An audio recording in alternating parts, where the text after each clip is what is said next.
Dear students, എല്ലാവർക്കും മറ്റൊരു ക്ലാസ്സിലോട്ട് സ്വാഗതം. അക്കൗണ്ടിങ്ങിൽ നമ്മൾ കോമൺ ആയിട്ട് കാണുന്ന രണ്ട് ടേംസാണ് ഡെറ്റേഴ്സ്, ക്രെഡിറ്റേഴ്സ് എന്നുള്ളത്.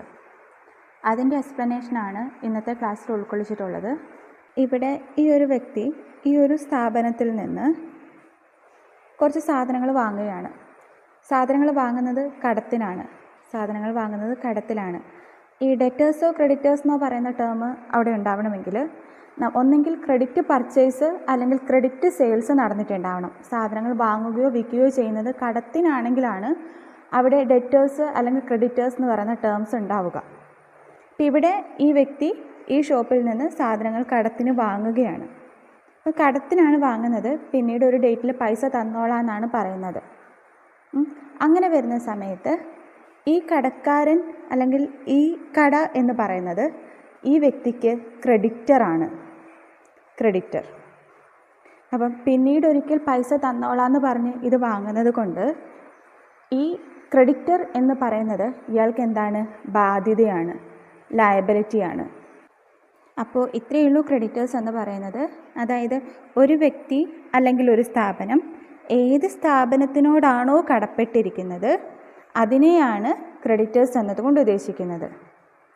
അത് ക്രെഡിറ്റർ എന്ന് പറയുന്നത് ലയബിലിറ്റിയാണ്. അതുകൊണ്ട് തന്നെ ബാലൻസ് ഷീറ്റിൻ്റെ ലയബിലിറ്റി സൈഡിലാണ് ക്രെഡിറ്റേഴ്സിൻ്റെ എമൗണ്ട് കാണിക്കുന്നത്. ഇപ്പോൾ നമ്മൾ പറഞ്ഞ കാര്യം ഈ ഷോപ്പിൻ്റെ പോയിൻ്റ് ഓഫ് വ്യൂവിൽ ചിന്തിക്കുകയാണെന്നുണ്ടെങ്കിൽ ഈ കട ഈ വ്യക്തിക്ക് ക്രെഡിറ്റിന് സാധനം വിറ്റു. ഇവിടെ എന്താണ്? ക്രെഡിറ്റ് സെയിൽസ് ആണ് നടന്നിരിക്കുന്നത് അല്ലേ? കടത്തിന് സാധനം ഇവയാൾക്ക് വിറ്റിട്ടുണ്ട്. ഇയാൾക്ക് കടത്തിന് സാധനം വിറ്റുവെങ്കിൽ ഒരു ഫ്യൂച്ചർ ഡേറ്റിൽ ഇയാൾ പൈസ ഇവർക്ക് തരണം. അപ്പോൾ ഇവർക്ക് കിട്ടേണ്ടതായിട്ടുള്ള ഒരു എമൗണ്ടിനെയാണ് അവിടെ കാണിക്കുന്നത്. അപ്പോൾ കിട്ടേണ്ടതായതുകൊണ്ട് തന്നെ അതെന്തായിരിക്കും? അസറ്റായിരിക്കും. കിട്ടേണ്ടതായതുകൊണ്ട് ആ ഒരു എമൗണ്ട് എന്താണ്? അസറ്റാണ്. അപ്പോൾ അങ്ങനെ കിട്ടേണ്ടതായിട്ടുള്ള അല്ലെങ്കിൽ ആരാണോ ഈ ബിസിനസ്സിനോട് കടപ്പെട്ടിരിക്കുന്നത് അവരെയാണ് ഡെറ്റേഴ്സ് എന്നതുകൊണ്ട് ഉദ്ദേശിക്കുന്നത്. Debtors are persons or other entities who owe to an enterprise. അപ്പോൾ ഒരു സ്ഥാപനത്തിനോട് ആരാണോ കടപ്പെട്ടിരിക്കുന്നത് അവരെയാണ് ഡെറ്റേഴ്സ് എന്നതുകൊണ്ട് ഉദ്ദേശിക്കുന്നത്.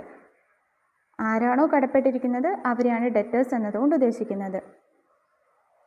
അപ്പോൾ ഡെറ്റേഴ്സ് എന്ന് പറയുന്നത് എന്താണ്? അസറ്റാണ്. അതുകൊണ്ട് തന്നെ ബാലൻസ് ഷീറ്റിൻ്റെ അസറ്റ് സൈഡിലാണ് അത് കാണിക്കുന്നത്.